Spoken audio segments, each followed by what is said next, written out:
Hey there, adventurers. Do you want to rescue a paladin's soul from the depths of a dungeon? Do you want to play a character on a world where evil has won? Do you want to play Dungeons & Dragons as yourself or another person plucked from our earth? Well, if so, books that offer answers to each of these questions await you in the latest episode of D&D New Releases. Let's get started.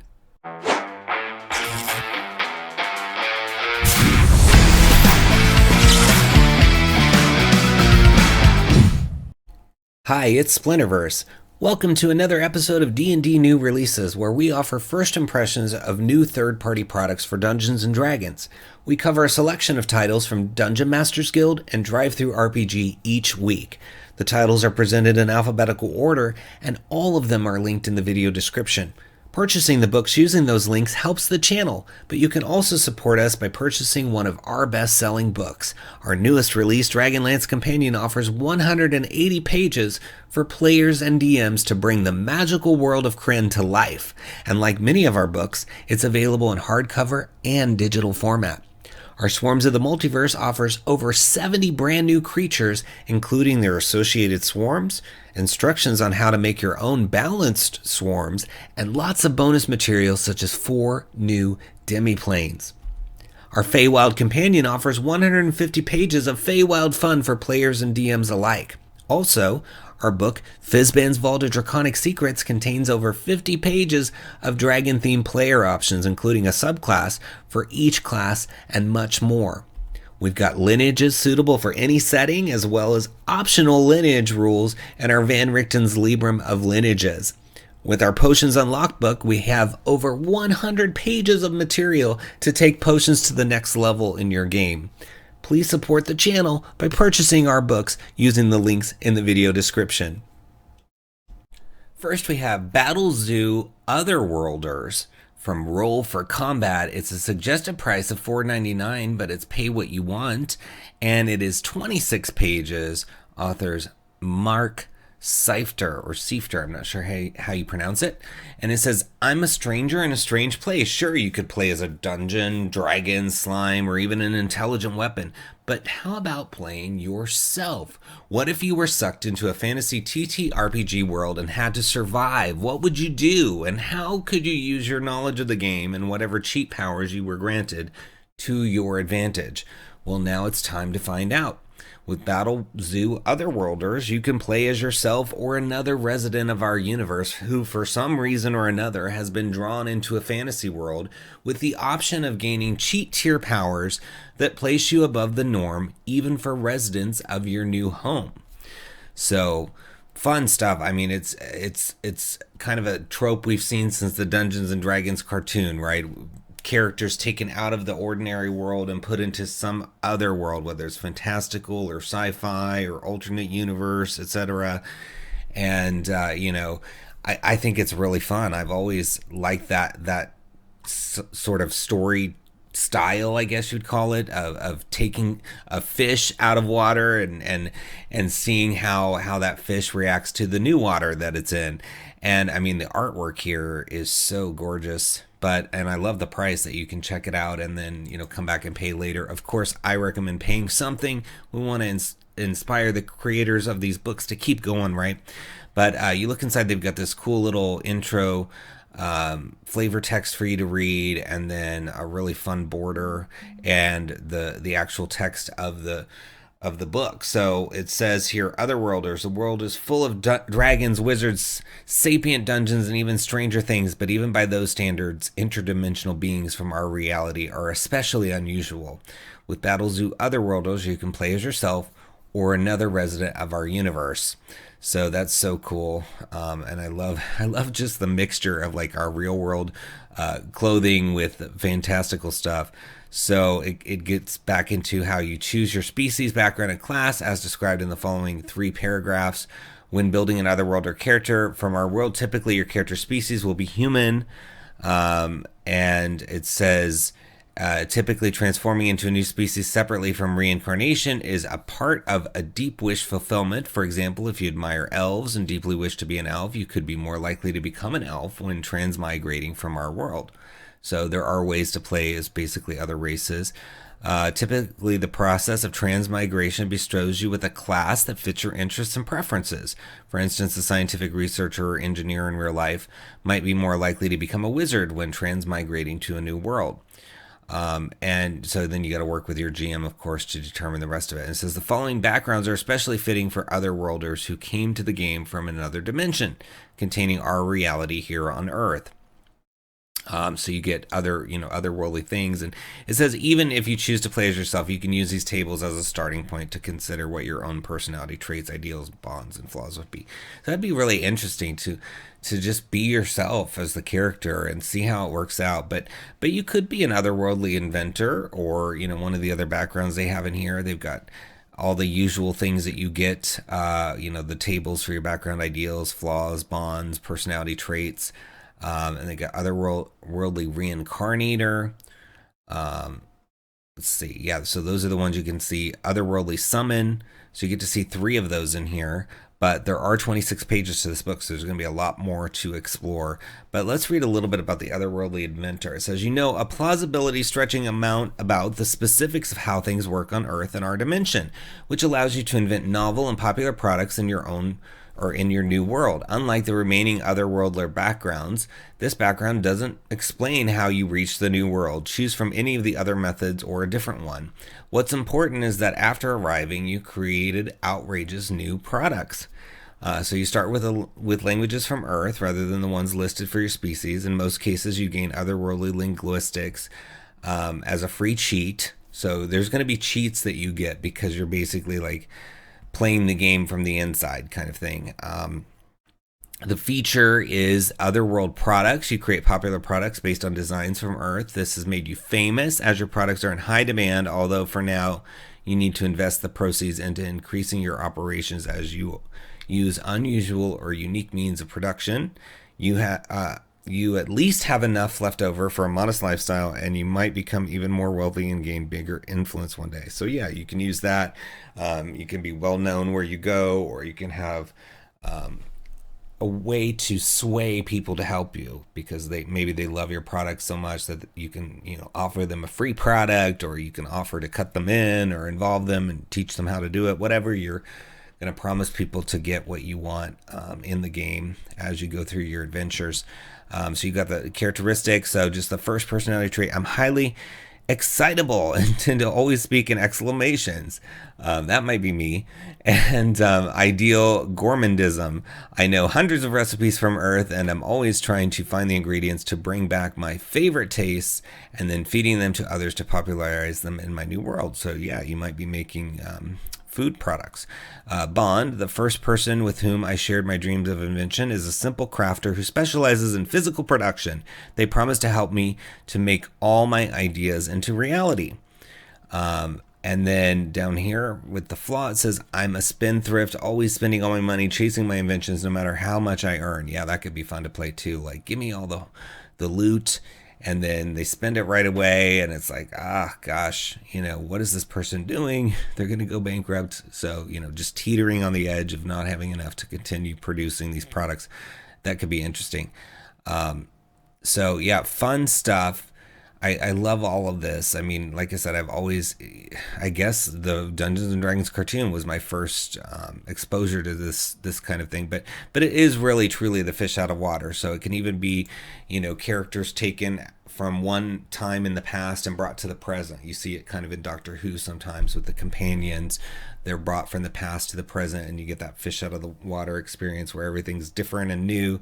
And in this case, it's kind of advantageous for you playing as yourself because you're going to know about modern Earth, and then you're going to go to this fantasy world that technically, or technologically is behind the times, although it has magic, and so you're going to have an advantage that way.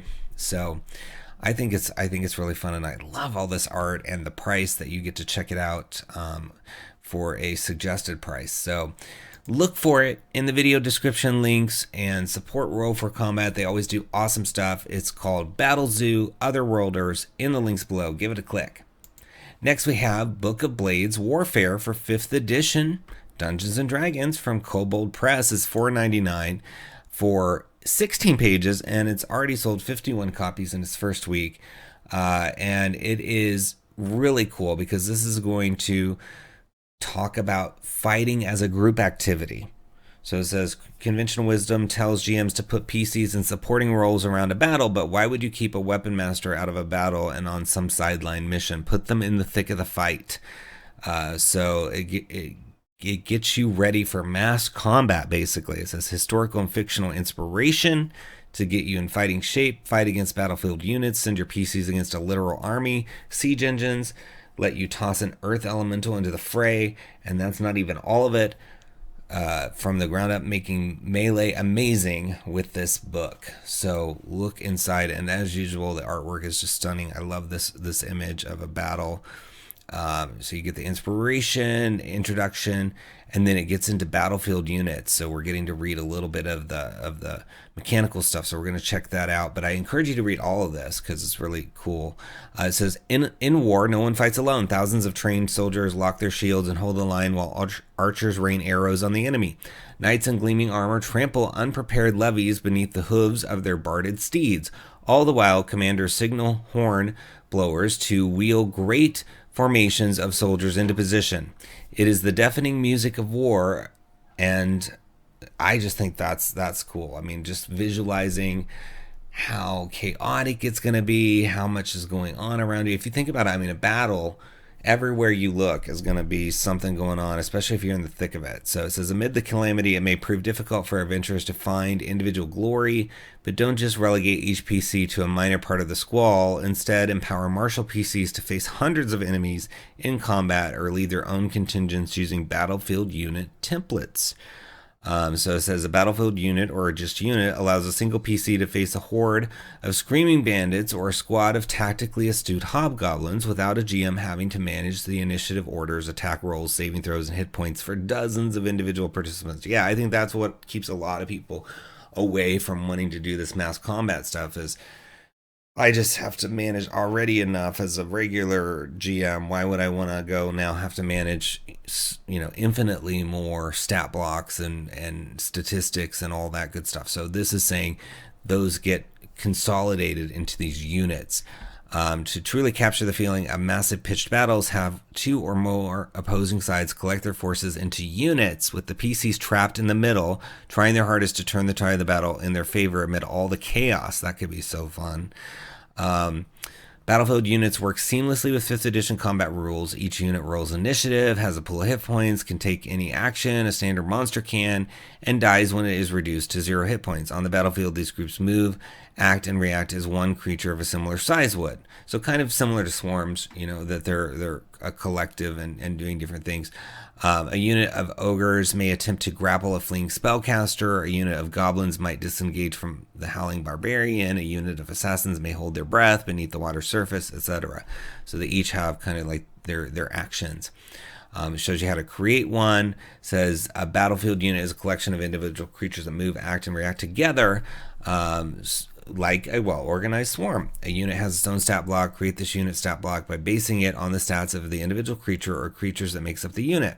For its legendary actions, the unit can make a single melee attack from any creature within. So it talks about what the sizes are in relation to how many individuals it is. So for large, it's going to be 5 to 9 individuals. Huge, 10 to 23 individuals. And gargantuan, 24 plus. And there's no upper limit.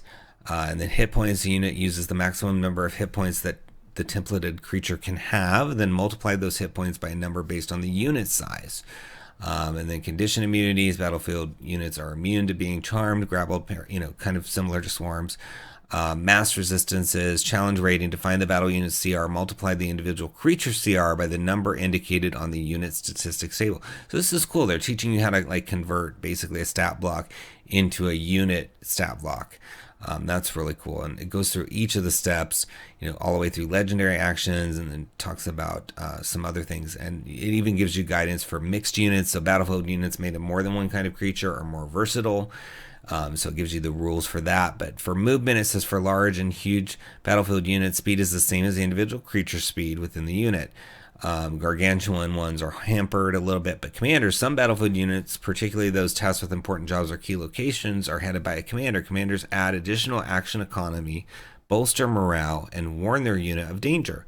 So that's cool. That's another way it's going to be different than, you know, just other ways of doing this. That's cool.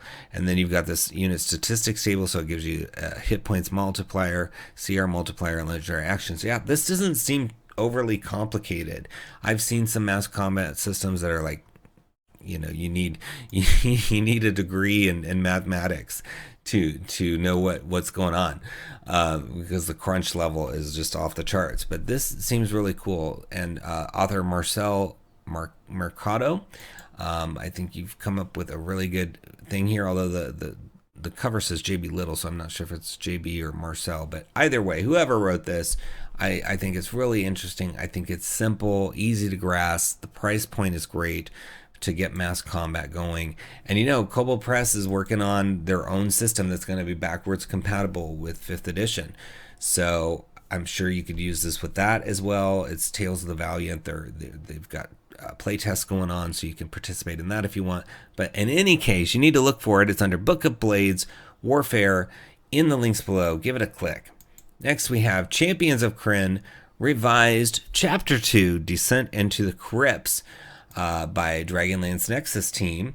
And we got Charles Martinel, Timothy Shiflett, and Edward Meikle, and William Richardson. Sorry if I mispronounced any of that, but it's $4.99 for 28 pages. So previously, you know, when the Dragonlance stuff came out, Dragonlance Nexus had released their product, their Tasselhoff's book, and then they had with that part 1 or chapter 1 of their adventure. So now they're coming out with chapter 2, so you can continue the fun in Krynn. And so it's a 28-page sequel to the original adventure in the Tasselhoff's book, and it says, evil never rests, and neither should the forces of good. It has been 1 year since the end of the War of the Lance, and while the forces of the White Stone Council are still battling the remnants of the Dragon High Lord armies, a new force arises. In the area around Throttle, rumors spread of a forgotten book that can unlock a dark secret. With limited forces in the area, the Whitestone Council must look to others to help unlock the mystery and prevent an ancient legend from becoming unleashed on Krynn. That sounds fun. I love forgotten books and things like that. It says, after rescuing the Lost Patrol in Throttle and rushing to prevent the corruption of more metallic dragon eggs, the adventurers descend into the crypt of the fallen kings on the trail of evil. They'll need all their skills and a little luck to fight Mir Tani's forces and become champions of Krynn. So that sounds good. I love that. I mean, you feel like you're really making a difference in an adventure like that. It says 4-part dungeon crawl adventure that takes the players through 2nd level with over 8 encounters, traps, and puzzles, maps of several levels of ancient Kalnar-driven dwarven civilization, random encounter tables, new magic items, cantrips, and 1st level spells. So that's fun. And you can see some of the layout here with maps and all the good stuff, stat blocks, some magic items like Dust of Sleep and Handel's Drum, Icon of Truth. And then some of the spells are Detect Familiar and Companion, Irresistible Step, Lesser Map.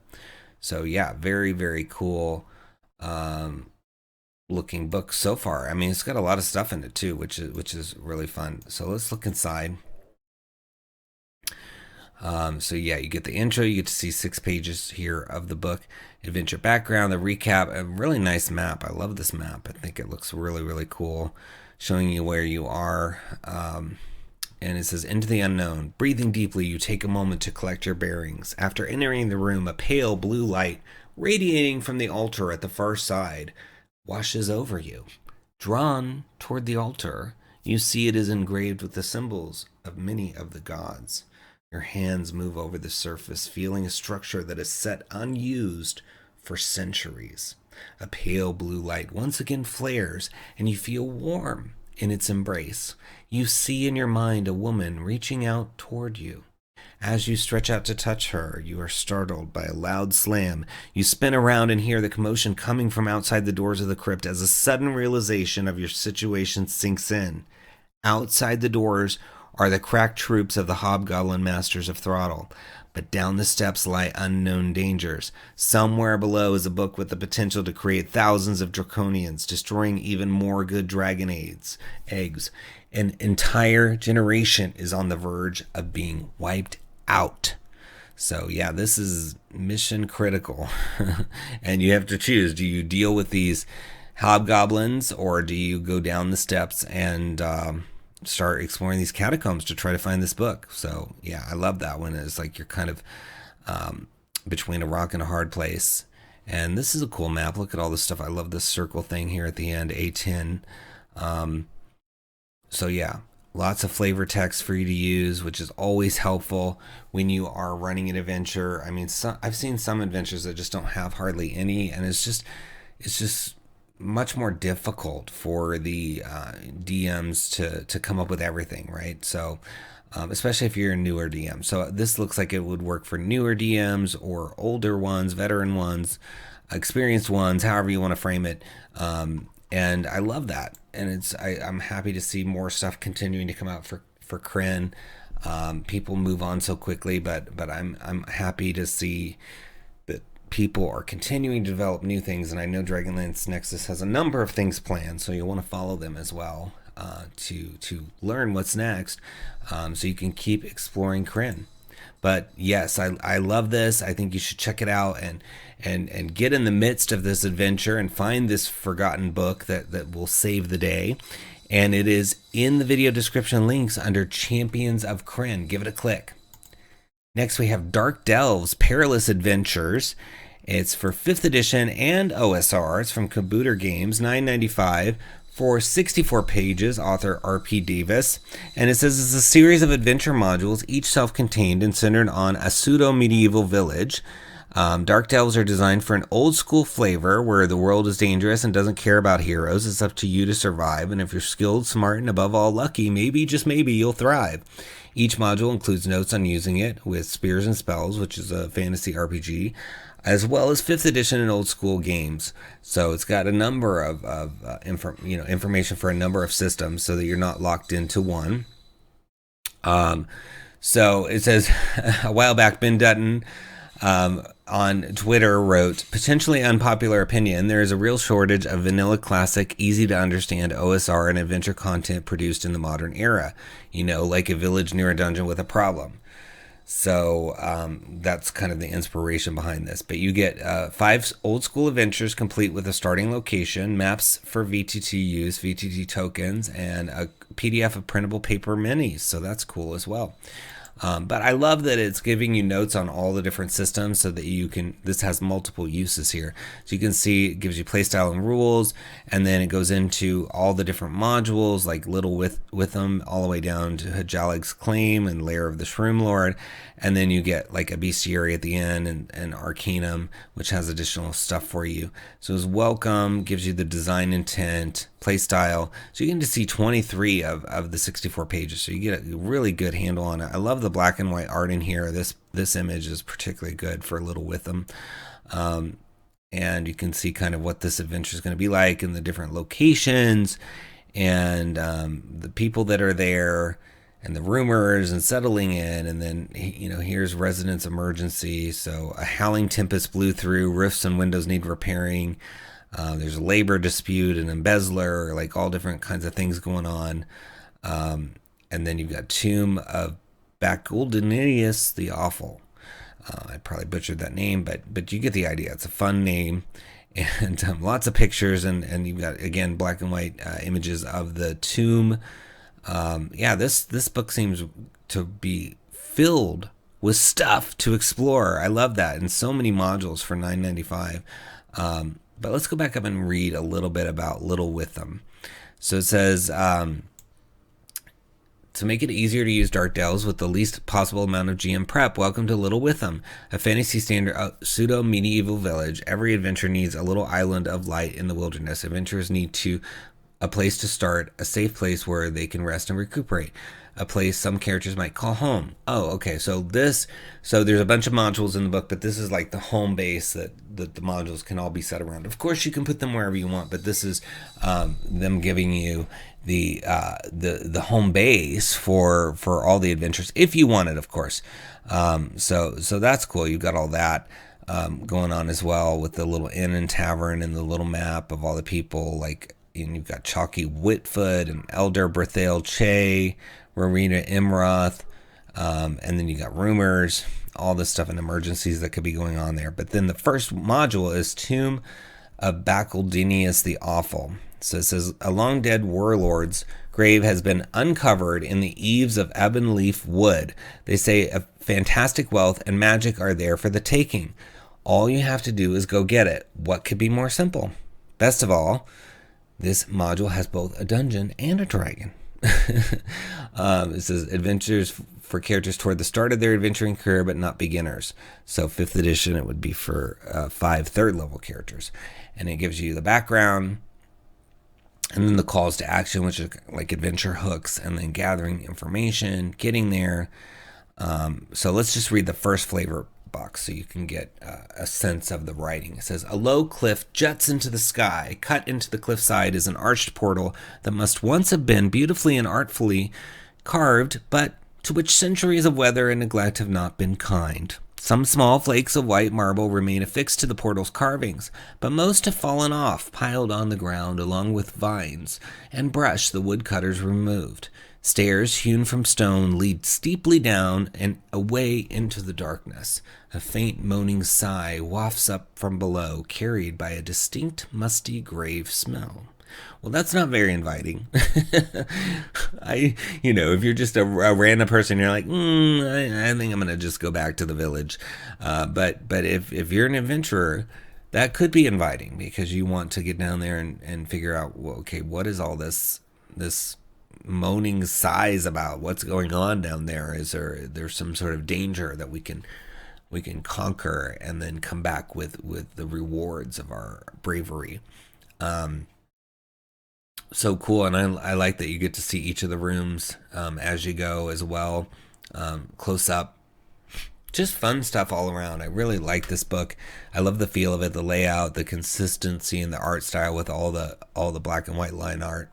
It just, again, adds to that old school feel. But you're getting 5th edition, you're getting OSR, you're getting the Spears and Spells sort of notes so that you can make it work for you as well. And it seems to definitely be having the 5th edition, which is what I know most of you are using. So I'm really happy to see that. But it's under Dark Delves in the links below, so I hope you give it a click. Next, we've got Grim Hollow, The Player's Guide by Ghostfire Gaming. It's $24.99 for 154 pages. Authors Corey Fuller and Mark Argana. And this book is not brand new. It's been out for a while. It's just new to Drive-Thru RPG. And they've also released the Monster Grimoire and the Campaign Guide down here as well. We only feature one title per publisher, so we couldn't cover those as well. But I do want to note that those have been added to Drive-Thru as well, in case you want to grab them all. I think they're awesome. Grim Hollow is just really, really fun. And Ghostfire always does really great stuff. So it's the ultimate player's companion for making gritty characters in a dark fantasy campaign. It says, do you dare set foot within the world of Atheris, a godless, unforgiving, war-torn world filled with curses, plagues, and ghoulish creatures, a civilization that has long forgotten hope and now clings on desperately for survival? So it's for 5th edition, of course, and it's got 24 new subclasses, races, backgrounds, and a variant inspiration system that is unique to Grim Hollow. New schools of magic, including sangromancy for blood magic, a horde of magic items, including magic items specific to transformation, such as vampires, fiends, and liches. And it's got new Grim Hollow player transformations for Fae, Elementals, and Spectre. So lots of stuff in here. And again, if you're interested in the setting, there's 2 other books as well to flesh it out further. So really, really cool. I mean, the map right off the bat that you see is just so stunning and so well done. And I think it just looks like a really cool world to explore. And there's just great artwork throughout the whole book. So it gives you an introduction as a player, of course, and then it gives you information on the races, the lands, the magic, the player classes, including all those subclasses. So for the barbarian, for example, we have the Path of the Fractured and the Path of the Primal Spirit. And for the monk, we've got the Way of the Leaden Crown and the Way of Pride. And then for the rogue, the Highway Rider, Misfortune Bringer, Warlock, the First Vampire. That sounds really cool. The Parasite, the Wizard's got the Plague Doctor, and the Sangromancer. And then you've got some transformations, some backgrounds, some archetypes, spells, advanced weapons, magic items, party inspiration, corruption, and then information on session 0. So it's packed. I mean, this is 154 pages of cool stuff with beautiful artwork. I love this image as well. So it talks about playing a dark fantasy campaign. You know, this is going to be a little darker than what you're used to. Definitely, you know, sangromancy, you know, blood magic, so you can have some blood involved, which I think is cool. You know, that's fun and different. A lot of times you don't see that in you know, typical fantasy campaigns, so it's nice to see you know, leaning into the dark side, I guess you'd say. I love this artwork too. He's just dipping that quill into the inkwell here, and I'm not sure what kind of creature that is that's holding that up, if it even is a creature. It looks like maybe a little golem thing. I don't know, but I like it. I like it. I want one. Although I don't use a quill much. That would I guess just collect dust, but it's cool. So let's read a little bit about you know, what the options are. So it says, classic tabletop role-playing games often see the adventurer striding boldly across the countryside, tracking evil to its lair and vanquishing it in the name of wealth and glory, protecting the world and its people for another day. Dark fantasy tells a different story, and the world of Grim Hollow invites participants to imagine narratives tinged with shadow, fear, and the drama of despair. In the world of 𝙒𝙧, the roles are reversed from a typical high fantasy campaign. It is the good who cower in their fragile bastions of civilization, while evil stalks freely across the land, right? So this is like a setting where evil has won, in a sense, right? And so good is in the minority. Adventurers skulk furtively through the shadows, always aware of the danger that follows closely behind them, or the danger lurking within their bodies and souls. So you've got danger around and danger within, right? That's a lot of danger. It says, 𝙒𝙧 is a world on the brink of total destruction. The gods are dead. Cold fire threatens to consume the world. The city below stands poised to flood the world with unearthly dangers. Any one of 100 events could be the spark that sets the world aflame. In such a world, how can heroes exist? What does victory even look like? Players in such a setting should take these factors into consideration when tackling character creation and during gameplay itself. Yeah, you can let your mind run wild. Like, what have you been through? You know, what is your family told you about how things used to be, maybe, right? Maybe they've been told, maybe it wasn't recent, but they've been told, it's been passed down, right? So much you can do in having a setting like this. It says, demons walk the land of 𝙒𝙧, twisting mortal fates to their whim. Misshapen abominations skulk in the shadows, waiting for their opportunity to strike.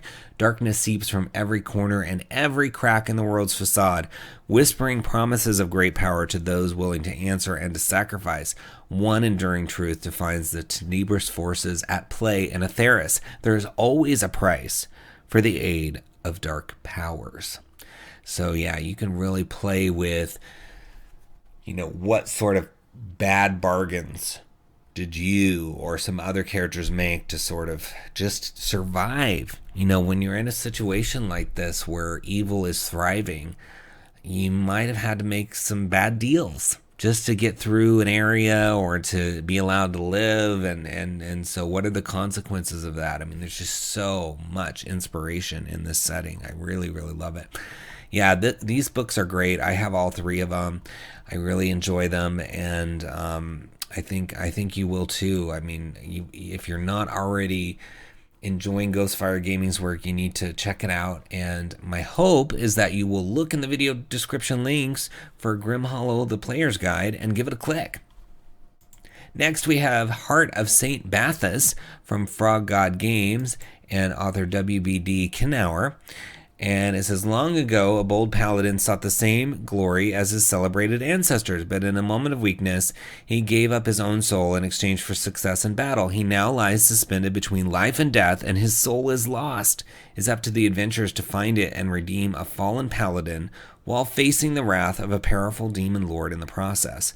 That sounds like a cool adventure. It's a sandbox-style campaign for 5th edition, designed to take a party of characters from level 3, tier 1, to level 12, which is tier 3, answering an appeal for aid from the monks of 𝙤𝙤𝙘𝙀 Abbey. The adventurers set off in search of a famed paladin's lost soul, venturing first to a cursed fortress and then into the labyrinthine depths beneath. But it's far from a simple mission. The soul and the heart-shaped jewel to which it is bound have been stolen by a cunning devil who has taken it to her citadel far below within the twisting passages of the Cyclopean deeps.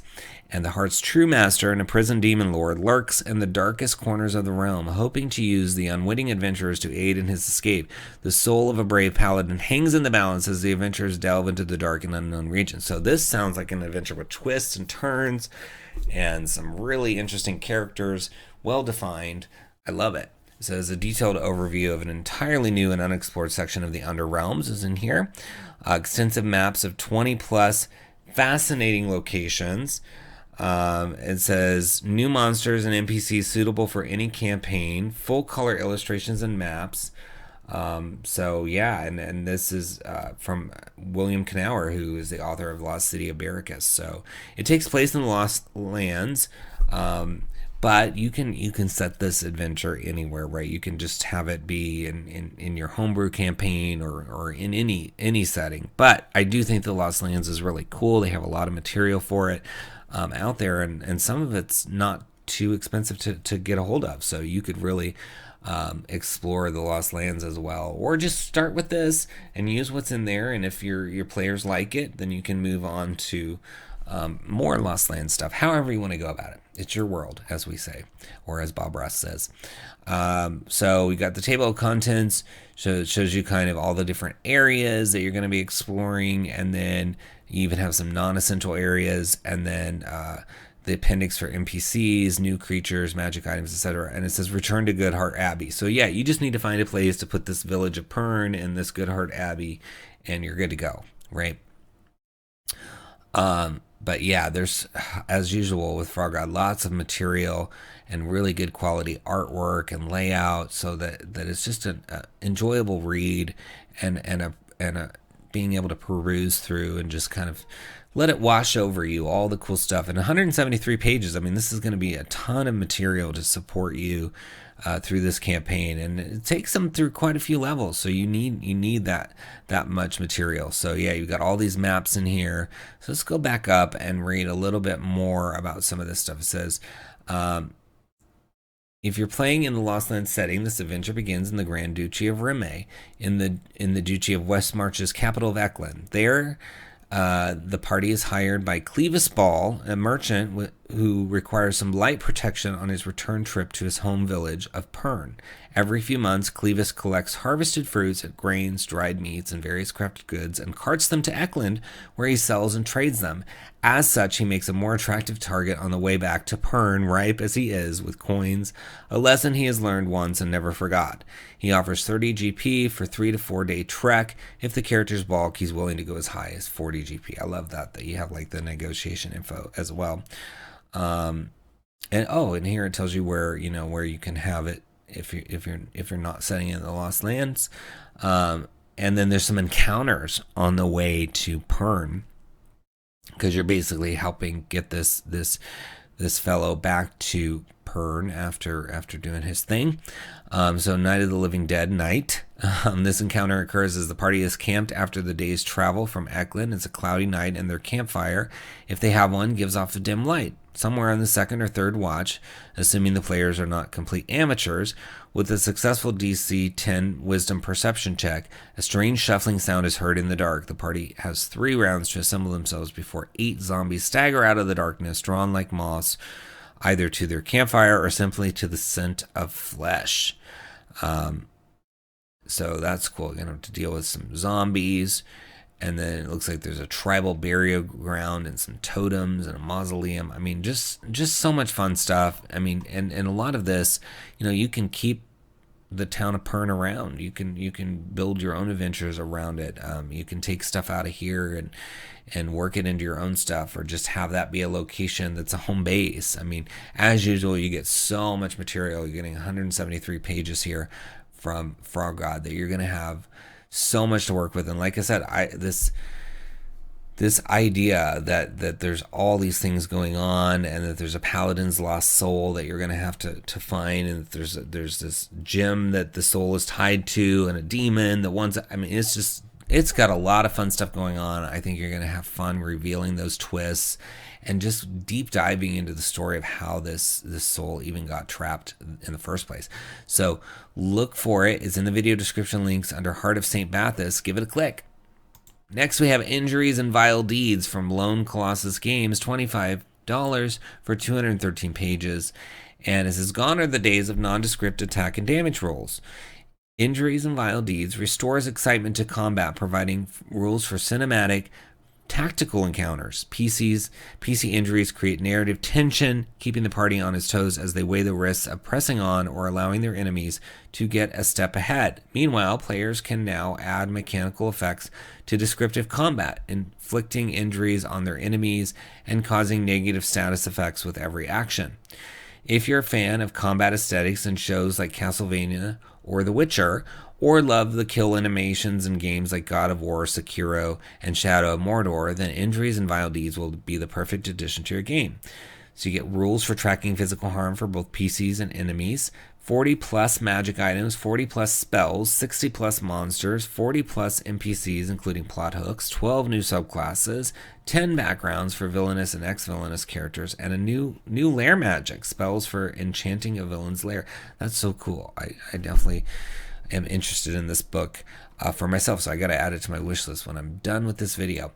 So you've got the core systems, all these things like injuries, diseases, core injuries, recovery, character options, barbarian, bard, cleric, all those subclasses we talked about, items. It looks like they have rings, armor, weapons, potions, and poisons, spells that injure, spell lists, spell descriptions, lair magic, all sorts of monsters, Devil Strike, Soul Flayer, Thornbriar Hydra, and then NPCs like God Cursed and Valeria, Keeper of Sagas, and then inspiring content, enemies by challenge rating, etc. in the end. So really, really cool. It's all for 5th edition, of course. But yeah, I think this is a really fun thing to try, because you know, injuries are just kind of vague in out of the box 5th edition. So being able to use something like this to mix it up and make injuries count more, or be at least more noticeable, can be really cool. So you get to see 18 of the 213 pages. It says all injuries have a severity, which is used to determine the difficulty of removing the injury and its interactions with other mechanics. Injury severities are setback, like severe bruising or a twisted ankle, and they go all the way up to death. The character dies. NPCs and monsters the players face use a subset of these severities: dangerous, handicap, and deadly. Damage is dealt at the same time as injuries are applied. Whenever a PC has the same penalty from 2 different injuries, they only suffer from the greatest penalty unless stated otherwise. Whenever an injury specifies a time, it continues to take effect even outside of combat scenarios until the injury is healed or the effect's duration reaches its end. So you get core injuries and special injuries. Core injuries are the most common type of injury and are called core because the core rules of the injury system focuses on this type of injury. However, many spells and monsters in this book can inflict injuries as part of their effects, and PCs may occasionally wish to inflict an injury not covered by the core injuries. These injuries are called special injuries. So goes into that, and it talks about the new condition sickened. The sickened condition has been created to provide a level of impairment that exists below stunned and can be used to represent the condition of severe pain, nausea from stench or dizziness, or other intense but not fully incapacitating conditions. And so it says a second creature has disadvantage on attack rolls, ability checks, and saving throws. Attacks made against them have advantage, and their movement speed is reduced by half. And it says diseases. Some monsters and NPCs can infect their enemies with new diseases. These diseases have an early, mid, and late stage rather than a single effect. So that's cool. They're really expanding kind of the options for going through hardships, you know, injuries, diseases, sickness. It says shade blight. This painful and virulent magical plague does not kill in and of itself, but if left untreated, turns any fight into a sure way to die. So it goes through early, mid stage, late stage. So you can see what those experiences are going to be like, and that's with all the diseases. They've got those different stages, and then you got your injury thresholds. I mean, this is a really interesting system, and you could try it. You know, just try it with one shot, see how it works. If you like it, you can go on with it for other, you know, adventures, etc. And it talks about like using a healing spell. I mean, look at this beautiful artwork and how that all works with relation to injury. So it's kind of like, what I'm gathering is that injuries are like separate from damage. You have your hit points and damage and stuff, and then you have injuries, which are kind of separate. They're similar and they're related, but it's not like they basically are happening at the, you know, causing the same effect of a reduced hit point. They can, because it can lead to death, but it seems like it's like a system that's happening alongside it, if I'm interpreting it right. And if not, please comment in the video. Because we, of course, don't have time to read the whole thing. But very, very cool. I know this was on Kickstarter, and it just looks really, really cool. And I'm sure there's lots of people out there using it already. So you should get in the mix and bring these injuries and vile deeds to your table by looking for it in the video description links and giving it a click. Next, we have MargoMods Sunless Citadel Companion, and it's from Andy Magaleski, and it's 52 pages. It says, it's the ultimate expansion and DM's guide for the classic D&D adventure, designed for characters of levels 1 to 3. This immersive expansion takes your players on an unforgettable journey. Dive deep with your party into the depths of the Sunless Citadel, a sunken fortress home to warring factions, political intrigue, and the growing threat of twisted plant creatures spilling out of the twilight grove below. No longer simple combat hurdles, the goblin and kobold NPCs herein are brought to life with personality and motives, adding a new layer of intrigue and immersion to the adventure. So, the Sunless Citadel is one of the adventures in the Tales of the Yawning Portal, or whatever the name of that book is, that Wizards put out. And this is expanding that, and is one of the most popular, because that adventure is an upgrade from a previous edition of Dungeons and Dragons. So it's already got a lot of history and people that really enjoy it. So to have this expansion is really cool. So you get 56 meticulously mapped rooms created in Dungeon Draft, so you can use it on your tabletops. Lots of art, expanded lore, 6 new monsters, and 2 new magic items. This is a redesigned 𝙁𝙤𝙘 tree fit for a boss fight, 4 new fully realized NPCs that fit seamlessly into the original adventure, overhauled events and NPCs, and complete NPC characterizations, dialogue guidance, and overarching narrative events, DM tips and tricks, detailed adventure roadmaps, and NPC relationship flowcharts, example area progressions, and area overviews. So this sounds really well-rounded, and like it's really going to cover everything, because if you think about it, a lot of times there's not everything is on the page. Not everything is on the page that you need with these adventures. And, you know, some of that's intentional. They want you to create your own things, right? But not everybody's comfortable going out and figuring out all the little details or improvising on the spot. So having prep books, which is what this is, it's like a prep book, is great, because then people can feel confident. Even if they don't use everything in it, they have options that weren't in the original. And for one as popular as the Sunless Citadel, that is so cool. So yeah, I mean, scrolling through, you can see how gorgeous this looks, how helpful it's going to be, all the different chapters. Yeah, beautifully laid out. Yeah, I think if you have any desire to run the Sunless Citadel, or you've run it and you kind of are bored with it, this is going to bring some new life to it, because it's going to show you how to turn some of the characters that maybe didn't get a lot of attention into fully fleshed 3-dimensional characters. It says, does your party like deep dives into political conflict? Do they love that one NPC that definitely has a secret? Do they love expansive dungeons with traps, fights, and hidden rooms? This expansion has it all. It transforms the original Sunless Citadel adventure from a loosely connected set of rooms into a dungeon crawl with a cohesive and flexible narrative framework. At its core, the central conflicts are driven by NPCs who are too proud and too greedy. This expansion comes with fully realized characters presented in an easy-to-digest format, making it simply to step into their shoes and play them how you want to. NPC spotlights can be used on their own and can also be found in the standalone NPC Spotlight PDF. So if you just want those NPC spotlights, they're in there as a separate PDF as well. So you get your adventure hooks, some fleshed out ones, and then basically it's going to go through each section and help you figure things out. And I mean, look at this flow chart. I don't know if the original had a flow chart. I don't remember. It's been a while since I looked at that adventure in that book. It's been out for a while, but it's cool to have this because you can see all the different possibilities of how it could flow through. I mean, wow, there's a lot of flowchart stuff, so very cool. Yeah, I like this. It's got a brief history, the status quo in the Sunless Citadel. So we'll look at that in a second, but I just want to scroll so you can see some more. I mean, look at that cool map in here for Underdark stuff. Some flavor text. I mean, this is really going to expand it. I probably wouldn't want to DM without this book on that, but I would be a newer DM if I did it because I've only DM'd a few times. So I still consider myself new to that. Thankfully, the editor I work with on my books has 20 plus years experience, so that helps. All right, so the promise of magical healing fruit has recently brought more attention to the Sunless Citadel and its surrounding towns. Goblins sell a ruby red apple near the summer solstice, which heals those who eat it. Unbeknownst to many, the fruit is borne by a cursed tree, the byproduct of an evil trapped in the Twilight Grove below this fortress. So yeah, it's giving you the good background. It says, centuries ago, the vampire 𝘏𝙤𝙤𝙠𝙨 traveled to the Sunless Citadel where he was staked and trapped. From his body in the Twilight Grove, the 𝘏𝙤𝙤 tree grew.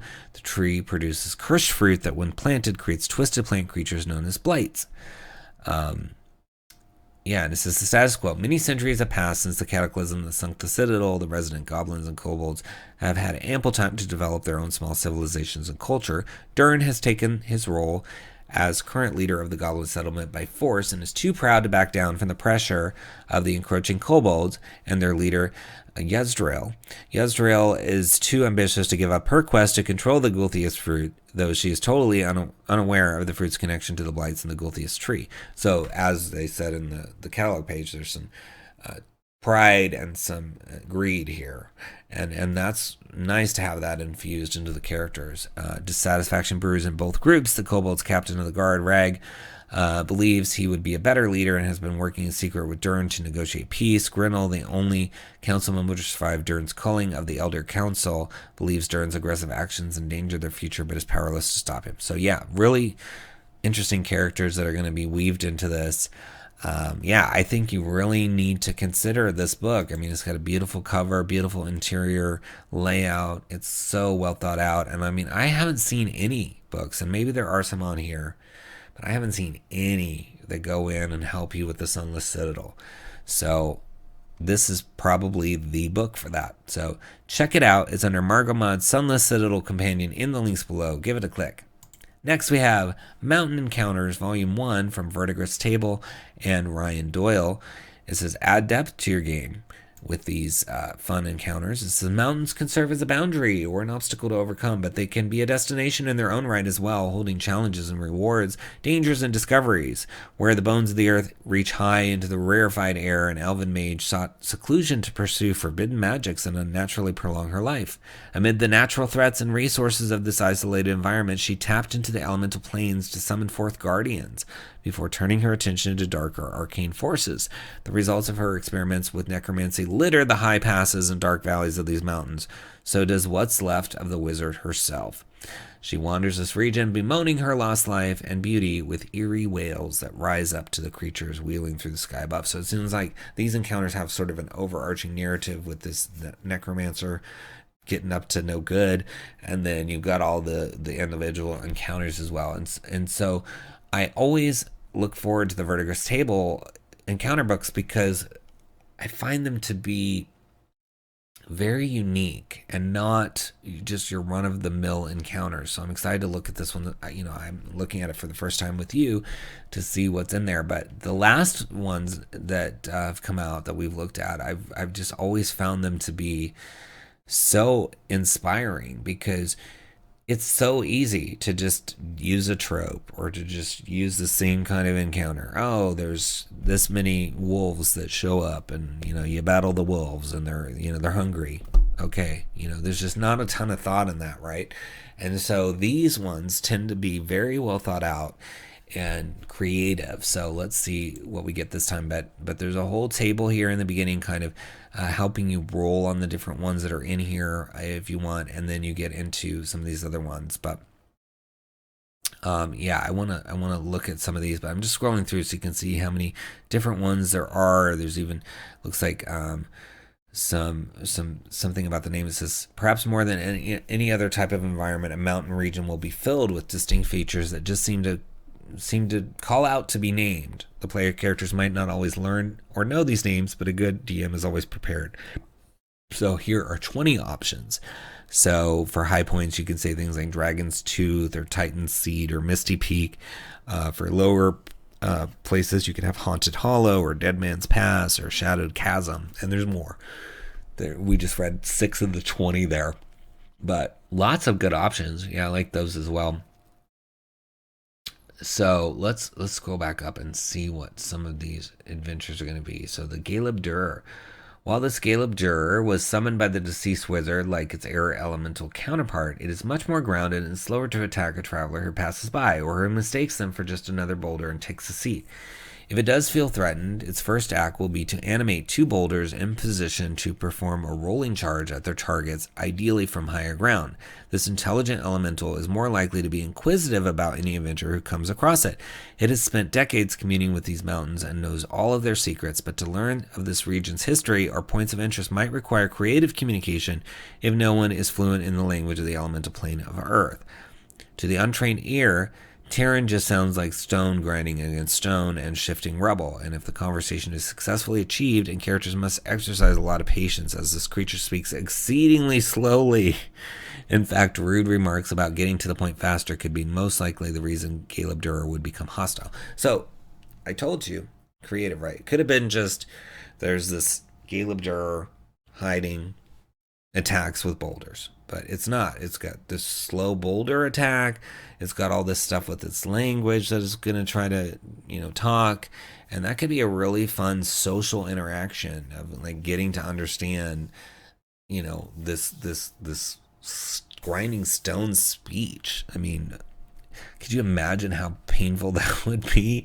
But again, it's interesting and different, right? I told you these encounters in these books, and they're so cheap. This book is $249 for some really interesting encounters. So it says wyverns. Wyverns roost in the craggy peaks of these mountains. While less powerful than most of the draconic cousins, they are unchallenged apex predators of these skies. Wyverns operate under bestial instincts and have no language, so any hope of reasoning or negotiating with these creatures is misplaced. While they prefer hippogriff meat over anything else, mountain goats or unsuspecting travelers are always on the menu, attempting to fend off a wyvern's claws and deadly stinger while standing on a narrow path between a sheer rock face and several thousand-foot drop can make an encounter with one of these creatures even more dangerous. So yeah, I think that is cool because you're going to have to watch out for the skies as you go through this. These wyverns are hungry and they're going to maybe be stalking the party. And I love that the angle of this is not just there's wyverns there, it's that they're hungry and that they're going to be looking for the party as a meal. So, as I said, fun stuff as usual in these books from Verdigris Table. You should read more of these, and you can see. Let's see how many pages. You can see the whole book. You can see the whole book in the preview, so there's no reason not to check out this book and see if it's going to work for you. But I love this series. Very, very cool. So check it out. It's under Mountain Encounters in the links below. Give it a click. Next, we have Sculptor Masterpiece Edition from Ross Leiser, and it is on DM's Guild, and it's $19.95 for the PDF, or you can get the hardcover for $31.95, or both for that same price. And it's got 83 pages, and it says it's a complete redesign and massive expansion of the platinum best-selling Sculptor class. The Sculptor is an intelligence-based half-caster with expertise in both combat and artistry, shaping ambient magical energy called mana into weapons, tools, spells, and display pieces, referred to by its fans as a Build-A-Bear class. A Sculptor character chooses not only a signature sculpt, a powerful mana item that shapes your core gameplay style, but also a mana source, which determines not only the aesthetic of your sculpts, but also what spell list you use.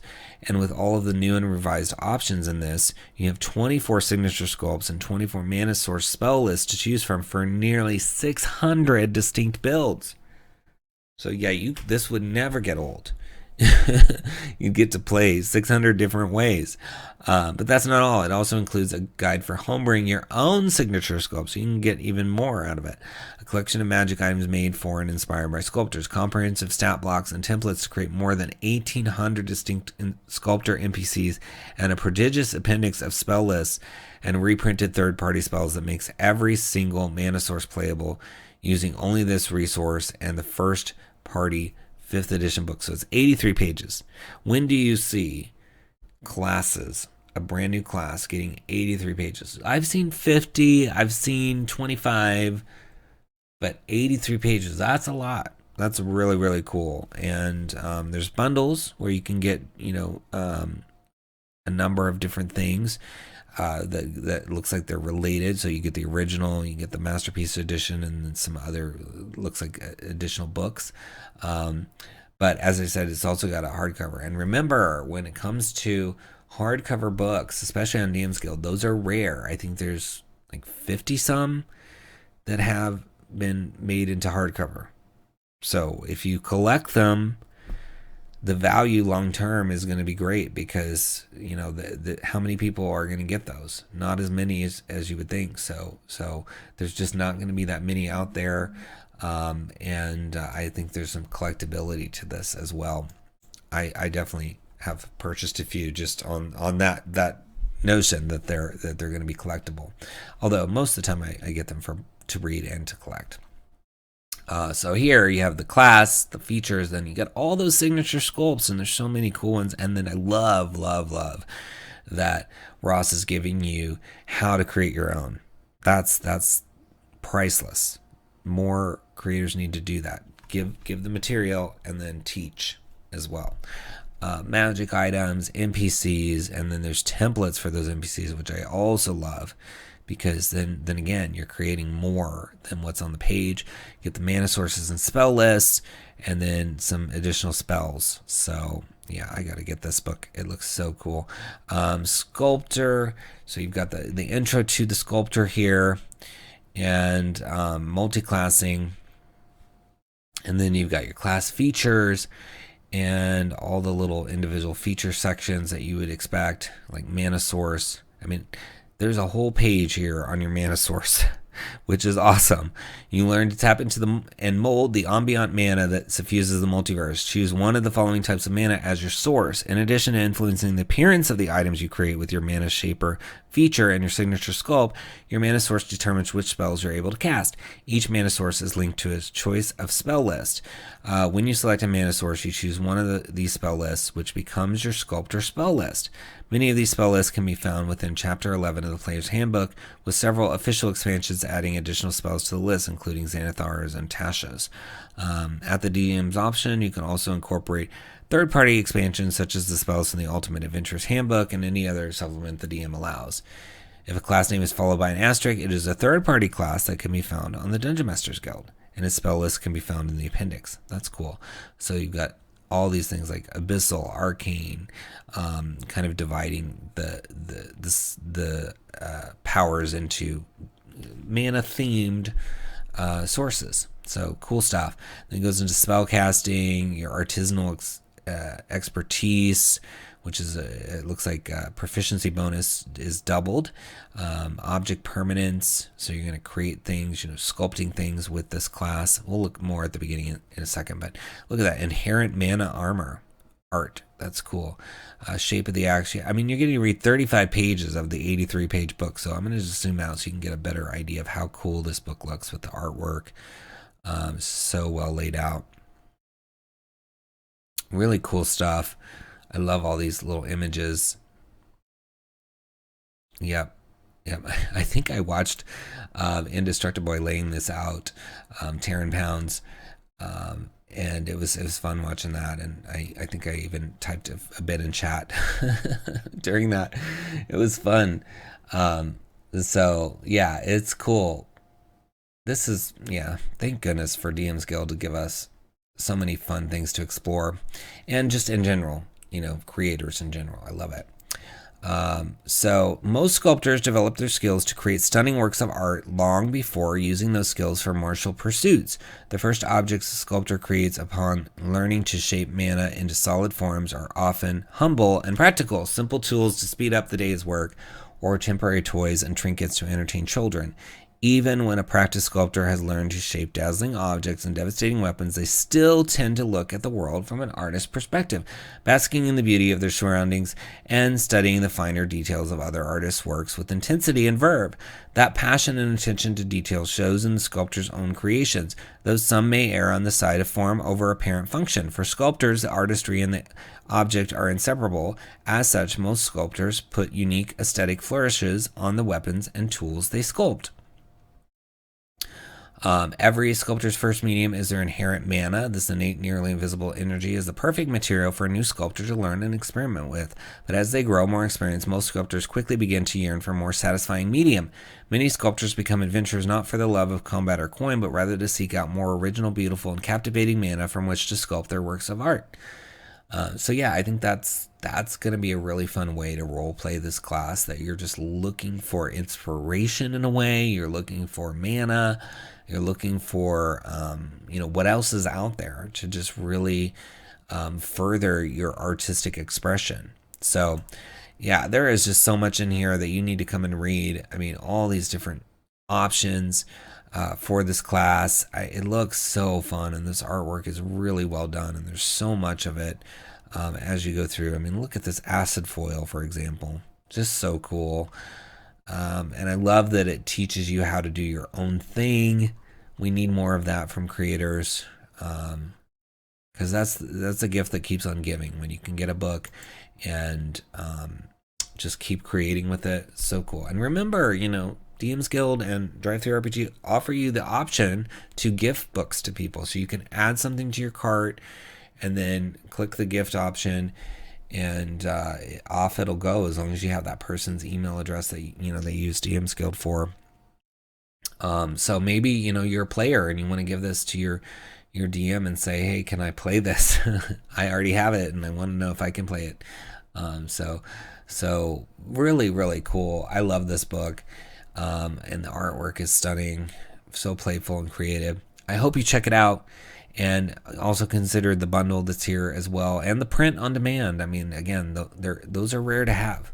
So look for it in the video description links. It's under Sculptor Masterpiece Edition. In those links, give it a click. Okay, now we've come to the portion of the program where we give shout outs to other releases that we didn't have time to talk about in detail, but that we want you to know came out this week. So we've got, first of all, we've got 5e Crunch, a classless roll under new content handbook. So it's got a classless system, roll under, and it's just integrating itself with 5th edition, which is cool. It is $4 and 32 pages. Then we've got Baphomet's Son, which is print on demand as well as PDF, $15.45 for the PDF, or $30.92 for the hardcover, or $36.44 for both. 108 pages, and it is an OSR adventure for levels 3 to 4. Then you've got Curse of Strahd Companion, Chapter 13, Amber Temple, $4.95 for 37 pages. It's prep for Curse of Strahd, focusing on the Amber Temple section of that adventure. Then you've got Divine Blessings, Kelemvor, and it is $1.99 for 6 pages, focusing on the deity of Kelemvor, and gives you some items related to that deity, but a lot of background information as well. We got Feisty Flora from Craven's Keep. Oh gosh, I just need to go lay down. It's $1.99 for 16 pages from Craven's Keep, an awesome publisher, and it's all about plant-based monsters that you can have for your adventures. So you get 10 new monsters, tokens, and stats.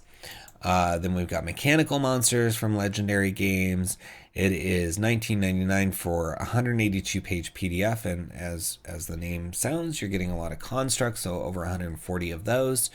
Then we've got Mythic Items Volume 3 from Gabrielo Despent. It's $3.99 on sale for 16 pages filled with items for you. Then we got Pièce de la Résistance for the Iron Kingdoms, focused on weapons from Privateer Press. It's $1.99 for 9 pages. I love that cover.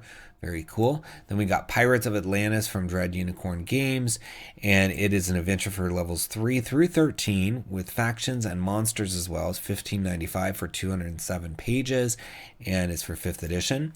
We've got Tales of the Raven 2, which is for Forgotten Realms. It's a 5th edition adventure for levels 1 to 9 with monsters also in it by Carl Terrence Vandal, $5 for 30 pages. Then we've got Talkworth's Clockwork DM's pack with handouts and maps for keys from the Golden Vault. It's got prep for that adventure as well as maps and items. It's $4.95 for 14 pages. Then we've got the Tome of Dungeons, which is system neutral with puzzles and traps.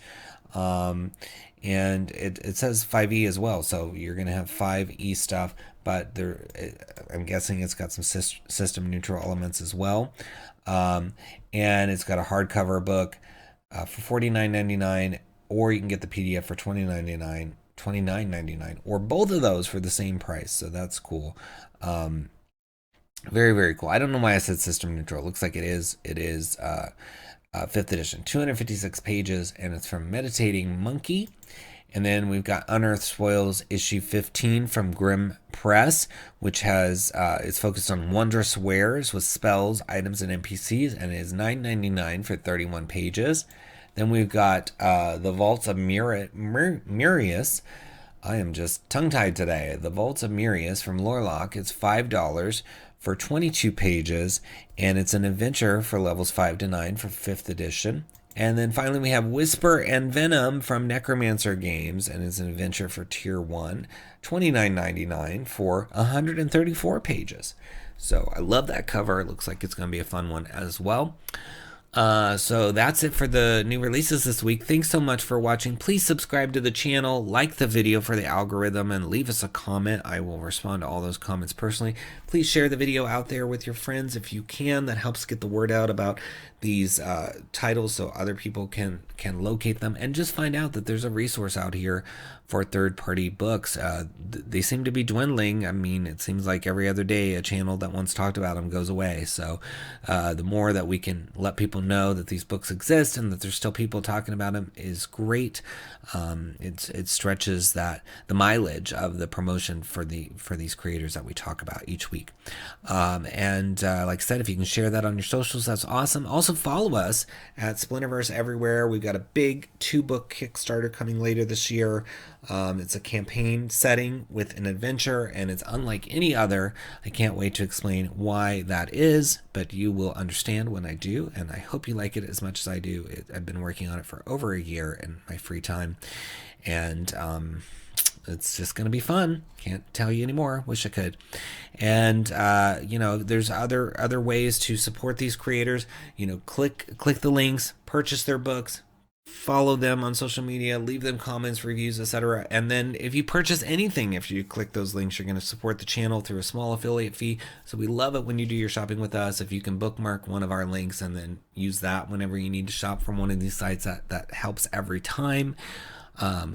Also, we have 7 books we've released, including our Mithril best-selling Feywild Companion and our Platinum best-selling Dragonlance Companion listed there in the links as well. Or you can go to splinterverse.com and learn about all of those. and more to come on that front. So thank you for supporting us. Now, a tip for creators this week is to keep a notebook handy by your bedside or wherever you hang out, and also on your computer, a notepad to just jot down ideas for future books, future projects, future things, so that you capture them when you think of them and you don't distract from your project that you're working on now, because you do want to stay focused on that. But also, I think sometimes creators think, oh, if I watch this movie, oh, if I go do this, it's going to take me away from my project. Well, then what I would say is challenge yourself and say, okay, I'm going to watch this movie, and when I'm done, I'm going to ask myself, if I was to take something from this movie or this novel I read or whatever it is I did, this board game, and put it into Dungeons and Dragons, what would it be? And then, of course, you need to twist it so that it's not identical to whatever you just watched or read or played, but use it as inspiration. And then therefore you can sit down and watch a movie, or you can play a board game, or you can read a book, or whatever activity it is, even playing a sport, and not feel guilty that you're taking away time from your project, because you're going to still get a little tiny thing, maybe a whole lot of things out of it for your project, because you're going to write down a little note and say, I watched this movie. You know, let's say you watched the Scream movie, right? And so there's a serial killer going around and killing things. And so maybe you figure out, you see kind of how that killer taunts the characters in the movie. So then maybe you come up with a villain for one of your adventures that's going to taunt the players, right? So it's so easy. You can even do it without watching the movie. You can do it with movies you've watched before. But it makes me personally feel like I'm always being inspired. I'm always kind of in the back of my mind working on my stuff for my Splinterverse Media products. So you can do the same thing. It gives, now that doesn't mean, binge movies all day. You do have to make time for your projects if you actually want to get them done.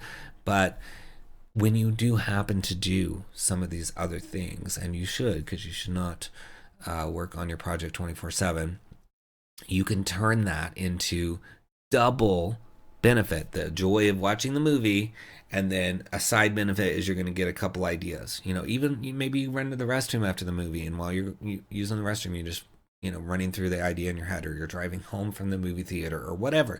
You can make use of that time to get extra benefit. Try it. It might work for you. I use it all the time, and I have so many notebooks with little notes, and a lot of them find their way into the books. So even if they don't, it's a good creative exercise. Keeps your mind sharp as well. So thanks so much for watching. I really appreciate all of you and all the creators that we get to talk about every week. So keep going, and until next time, happy adventuring.